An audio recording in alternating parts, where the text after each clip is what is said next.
Professor MTV Nagaraju सहित उनकी पूरी टीम जो आज के कार्यक्रम को आयोजित कर रही है। यहाँ बैठे हुए सभी यशस्वी, तेजस्वी, मनस्वी शिक्षकगण, अधिकारीगण, कर्मचारीगण, प्रिय विद्यार्थियों, तकनीकी स्टाफ, हमारा भी स्टाफ और एक विशेष श्रोता जिसका मैं नाम ले रहा हूं, श्रीयुत श्रीकांत।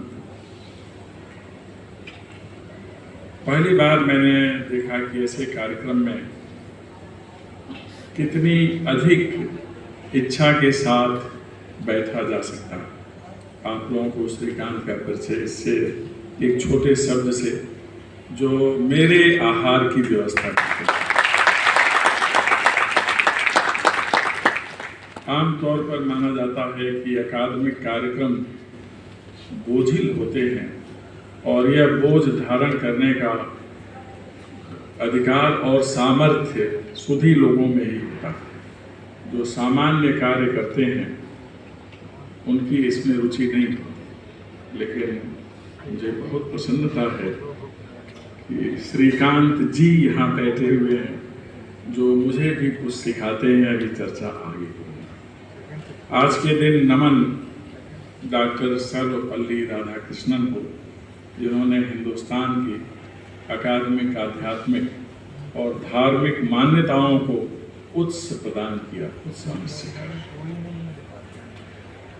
आज के दिन बधाई सभी शिक्षकगण को जिन्हें संस्थान की विभूति कहा जाता है। आज के दिन बधाई उन सभी शिक्षकों को जिनसे हम जीवन पथ पर सीखते रहते हैं। जो सिखाता है वो शिक्षक है। आज के दिन बधाई उन सभी को जिनसे हम शिक्षित होते हैं, दीक्षित होते हैं और प्रशिक्षित होते हैं।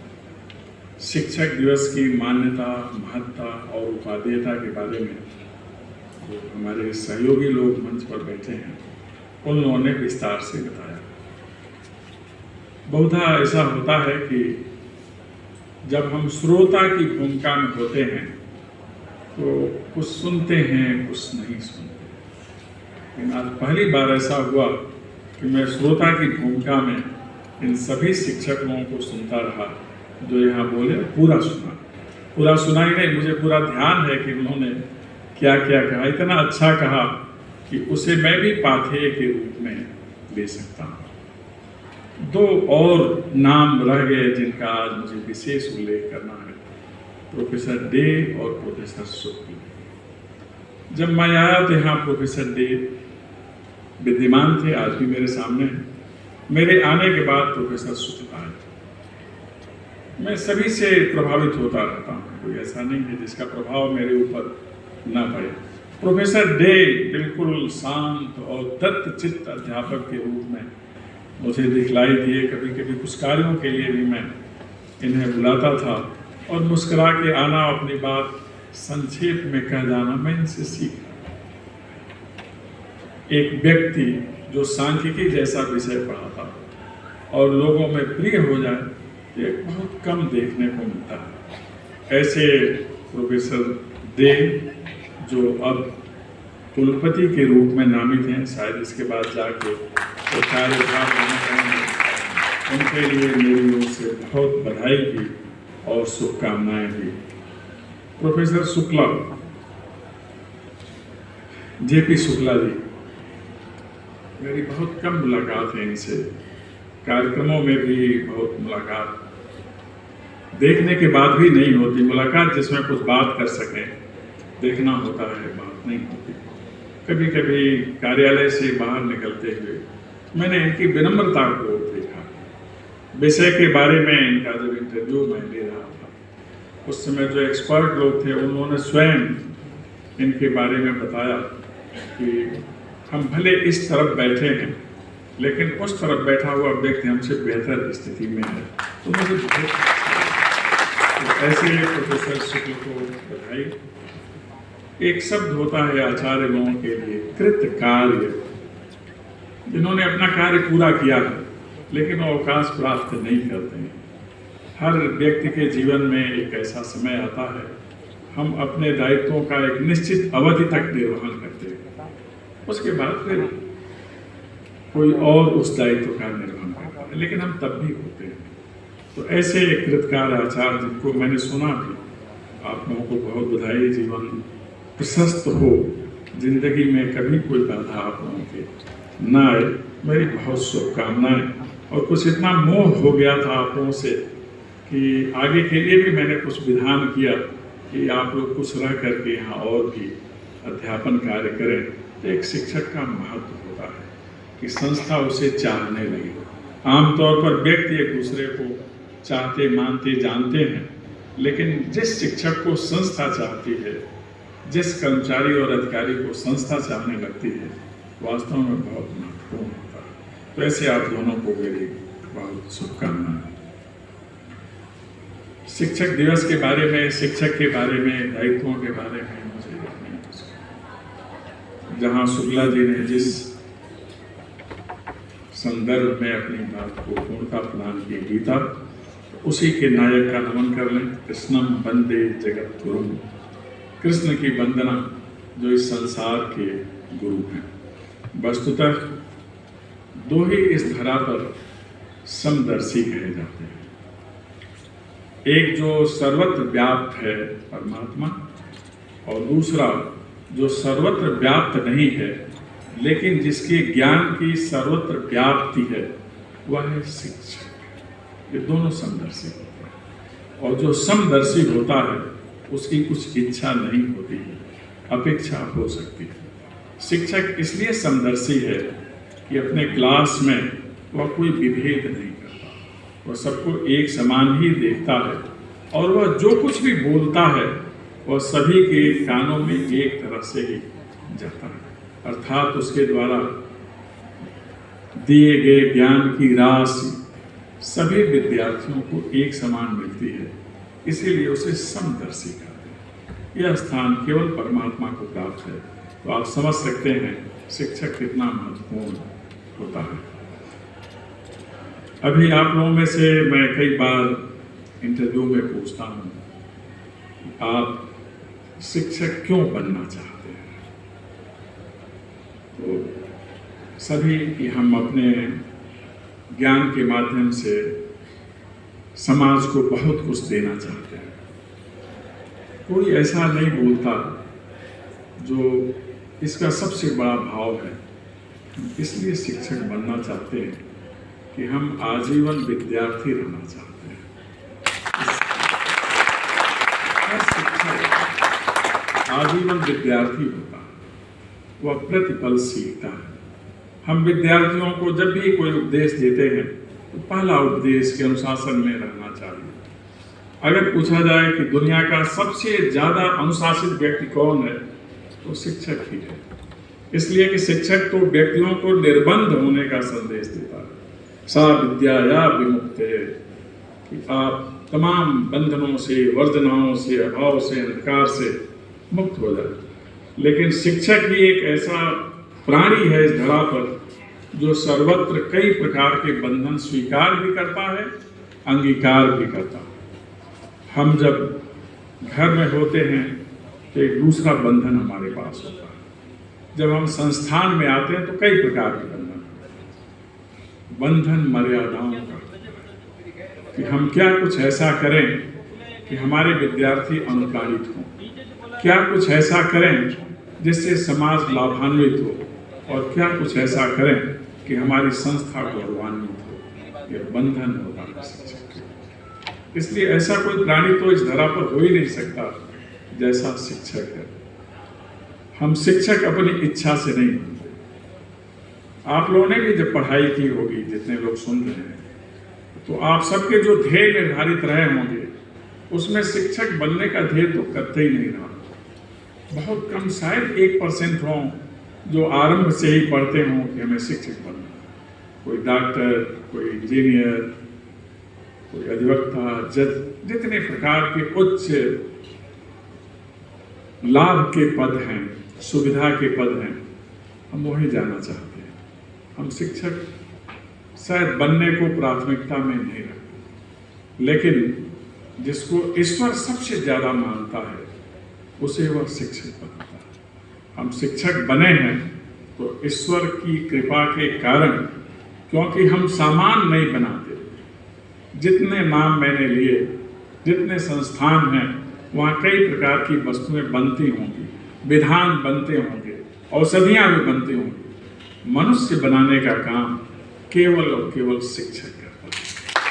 इसलिए यह जो प्रोफेशन है, यह दुनिया का नोबलेस्ट प्रोफेशन कहा जाता है। सबसे अच्छा आजीविका का माध्यम या जीवन को लेकर चलने का माध्यम। इसलिए शिक्षक से बहुत सारी अपेक्षाएं होती हैं। विद्यार्थियों की अपेक्षाएं होती हैं। शिक्षक हमेशा चैतन्य रहता है, क्योंकि विद्यार्थी उसका मूल्यांकन करता है। शिक्षक हमेशा चैतन्य रहता है, समाज उसका मूल्यांकन करता है। शिक्षक हमेशा चैतन्य रहता है, राष्ट्र उसका मूल्यांकन करता है। सबकी अपेक्षाएं शिक्षक से होती है। कोई गलती कर दे, कोई भूल कर दे, वो क्षम्य होता है। लेकिन समाज अपेक्षा नहीं करता कि शिक्षक से भी कोई भूल हो। इसलिए आपके ऊपर कितना भरोसा होता है समाज का और राष्ट्र का, इसका आप अनुमान नहीं कर सकते। भरोसा या तो ईश्वर में होता है या शिक्षक में। इसीलिए कबीर शिक्षक को बहुत ज़्यादा महत्व देते हैं। इतना ज़्यादा, आप सभी ने पढ़ा होगा, साहित्य के शिक्षक भी बैठे हैं। गुरु की महिमा कितनी है। सात समुद्र की मस करूं लेखन सब बन राय, सब धरती कागज करूं लेखन सब बन राय, सात समुद्र की मस करूं गुरुगुण लिखा न जाए। इस धरा के सारे अरण्य क्षेत्र के वन क्षेत्र के सारे वृक्ष अगर लेखनी बना दिए जाएं, इस पूरी धरा को कागज बना दिया जाए, और सात समुद्र सप्त संध्या कहा जाता है, उसे अगर स्याही बना दिया जाए तो भी गुरु के बारे में नहीं लिखा। इतनी मात्रा है गुरु की, क्योंकि गुरु ही, हम सभी ने पारस पत्थर का नाम सुना है, देवी प्रसाद सिंह उसका उल्लेख कर रहे हैं, जिसके छूने से कुधातु पारस परस कुधातु सुहाई। जो कुधातु है लोहा से, सब स्वर्ण बन जाते हैं। पारस स्पर्श केवल शिक्षक के हाथ में होता है। शिक्षक जिस शिष्य के सिर पर अपना हाथ रख दे, ज्ञान का हाथ, वो स्वर्ण बन जाता है। इसीलिए पारस स्पर्श की शक्ति केवल और केवल शिक्षक में होती है। हम सभी उस शिक्षक की बात कर रहे हैं जो प्राथमिक पाठशाला से लेकर अनुसंधान शाला तक हमें पढ़ाते हैं। ये सभी नमनीय भी हैं, वंदनीय भी हैं, स्मरणीय भी हैं। हमें जरूर उनका निरंतर ध्यान रखना चाहिए, जिन्होंने किसी भी स्तर पर हमें पढ़ाया है। इसलिए ध्यान करना चाहिए कि शिक्षक पथ प्रदर्शक होता है, समाज सुधारक होता है और भ्रम निवारक होता है। भ्रम का निवारण भी दो ही कर सकते हैं, या तो परमात्मा या तो शिक्षक। यह सामर्थ्य शिक्षक है। हम अपने विद्यार्थियों के भ्रम का निवारण करते हैं। समाज में कहीं भ्रम अगर फैलता है, उसका निवारण करने की सामर्थ्य शिक्षक में ही होती है। इसीलिए वह पथ प्रदर्शक है, राष्ट्र निर्माता है और भविष्य निर्माता है। ये महत्व होता है शिक्षक का। हम दुनिया में बहुत सारे दिन मनाते हैं, बहुत सारे उत्सव मनाते हैं, और हम ही शिक्षक बैठ के मनाते हैं। विभूतियों के नाम पर, व्यवस्था के नाम पर, विधान के नाम पर और संसार की गति के नाम पर हम उत्सव मनाते हैं। यह केवल एक दिन हमको मिलता है वर्ष में, जब हम अपने लिए भी उत्सव मनाते हैं, तो इसका हमें आनंद पूर्वक उपयोग करना चाहिए, उपभोग करना चाहिए, और इस संजोग के प्रति हमें कृतज्ञ भी होना चाहिए। शिक्षक वह होता है जो अपने ज्ञान के साथ अंधकार और अहंकार को नहीं रखता। जो अपने आचार विचार और व्यवहार के कारण पूज्य होता है। इसीलिए शिक्षक निरंतर रचना करने का ही काम करता है। रचना का अधिकार 3, माँ को, परमात्मा को और शिक्षक। ये महत्व होता है शिक्षक का। चलिए, हमने उनकी चर्चा कर ली। आप लोगों की जो अध्ययन, अध्यापन और अनुसंधान में निमग्न है, हम उन शिक्षकों की भी चर्चा कर लें जिनसे हम सीखते हैं। सबसे पहला शिक्षक हमारी माँ है, पिता है। उसके बाद आप लोग हैं जो सिखाते हैं। इसके बाद शास्त्र भी हमारे शिक्षक हैं, और जो जिनसे हम कभी नहीं पढ़े, शास्त्र उपदेशक, वह भी हमारे शिक्षक हैं। कुछ शिक्षक हमारे घर में हमारे साथ। एक शब्द आप लोगों ने सुना होगा, नौकर। हम लोग सम्मान की दृष्टि उतना नहीं रखते जितना रखना चाहिए। आप उसके अर्थ पर जाइए। नौकर अर्थात जिसके 9 कर हों, 9 हाथ हों। हम एक ही साथ तमाम काम उसके जिम्मे कर देते हैं। परिवार में जितने लोग रहते हैं तमाम काम उसके जिम्मे कर देते हैं। एक अकेला आदमी सबके आदेशों का पालन करता है, कितने हाथ उसके पास होते हैं। इस भाव से उसे देखकर हमें उसका भी सम्मान करना चाहिए। हमें छोटे छोटे बच्चे भी सिखाते हैं हमें क्या करना चाहिए, कैसे उसके प्रति अनुराग भाव रखना चाहिए। वह भी हमारा शिक्षक है। जो जिसके साथ हम जीवन यात्रा करते हैं, आप लोगों को लगता होगा कि बहुधा मैं उस पर चर्चा करता हूँ। आप लोगों ने सुदामा की कथा सुनी होगी। प्रथम गुरु की वंदना कर लिया कृष्ण की। उनसे मिलने जा रहे थे सुदामा, तो उनकी पत्नी ने बहुत उनको शिक्षा दी। सुदामा ने कहा, शिक्षक हूँ सिगरे जगो तिनको तीयता ही उदेत हो शिक्षा। जो पूरे संसार का शिक्षक है उनको तुम शिक्षा दे। अर्थात सभी शिक्षकों को शिक्षा देने के लिए उसके घर में भी कोई होता है जो साथ साथ चलता है, उसका भी हमें ध्यान रखना। सेवक भी शिक्षक, सहचर्य या साक्षरी भी शिक्षक। हम जब चलते हैं तो अपने परिवेश में भी बहुत कुछ सीखते हैं। हम वनस्पतियों से झुकना भी सीखते हैं, कैसे वनस्पतियाँ झुकती हैं। इस बात की शिक्षा देती हैं वनस्पतियाँ। आंधी में जो वनस्पतियाँ झुक जाती हैं फिर तन के खड़ी हो जाती हैं, जो नहीं झुकती हैं टूट जाती हैं। अर्थात जीवन में लोच होना चाहिए कि हम वनस्पतियों से सीखते, बहुत कुछ सीखते हैं। सबसे बड़ा शिक्षक तो हमारा समय, समय सिखाता, समय पढ़ाता, समय साथ। इसलिए हमें समय से भी सीखना चाहिए कि समय से बढ़कर, समय के ऊपर कोई हो ही नहीं सकता। सब कुछ छूट जाता है। ये हमें समय सिखाता है। इसलिए अगर ऐसे भाव हमारे मन में रहें तो हमसे कोई गलती हो ही नहीं सकती। वस्तुतः शिक्षक को गलतियों में सुधार के लिए होता है। सब सफल हों हमारी कामना होती है, सब बढ़ें ये हमारी कामना होती है, विद्यार्थी हमारा हमसे भी बड़ा बन जाए यह कामना शिक्षक करता है। केवल माता पिता अपने पुत्र की अभिवृद्धि देखकर प्रसन्न होते हैं, अथवा शिक्षक प्रसन्न होता है जब उसका विद्यार्थी कोई बड़े पद पर चला जाता है। यह बड़प्पन का भाव होता है, होता है। इसलिए समय समय पर बताते हैं, जिनसे हम शिक्षित होते हैं, प्राथमिक क्लास से लेकर और विज्ञान तक, अनुसंधान तक, जिनसे हम दीक्षित होते हैं। हर व्यक्ति का कोई गुरु होता है जो दीक्षा देता है। और तीसरा, जिससे हम प्रशिक्षित होते हैं, प्रशिक्षण लेते हैं, माता पिता हो सकते हैं। अब तो शिक्षण प्रशिक्षण का भी कार्यक्रम राष्ट्रीय शिक्षा नीति में पहले से है, अब थोड़ा ज़्यादा हो गया है। ये सभी हमारे शिक्षक होते हैं। हम आज के दिन सभी शिक्षकों का ध्यान करें, सभी का स्तवन करें, सभी का नमन करें, सभी का वंदन करें। और शिक्षक वस्तुतः राष्ट्र ऋषि होता है। उसके मन में, प्रोफेसर शुक्ला जी ने कहा था, वहीं से शुरू किया वहीं खत्म किया। उसके मन में बहुधा निर्माण का भाव होता है, प्रलय का भाव नहीं होता। यह उसकी सामर्थ्य है। साम्राज्यों के बनने बिगड़ने में भी शिक्षकों की बहुत बड़ी भूमिका है। आज आवश्यकता है ऐसे शिक्षकों की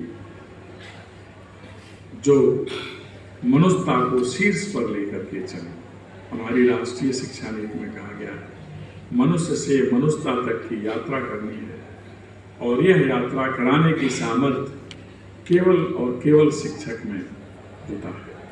हम सभी ज्ञान की दुनिया में रहने वाले लोग हैं।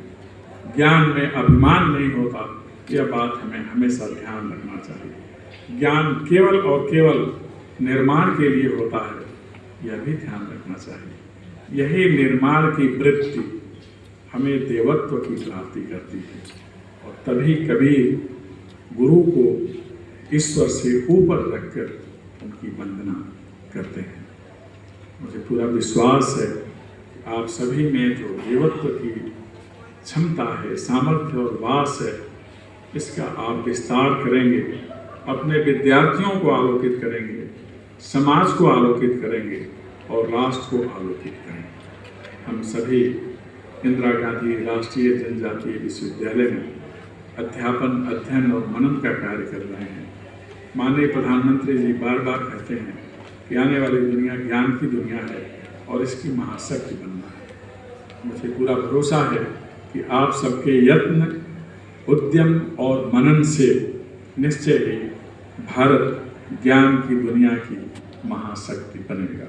आप सभी का भविष्य उज्जवल हो, पथ प्रशस्त हो, जीवन निष्कंटक हो, इसके लिए मैं माँ नर्मदा से प्रार्थना करता हूँ। बहुत बहुत धन्यवाद।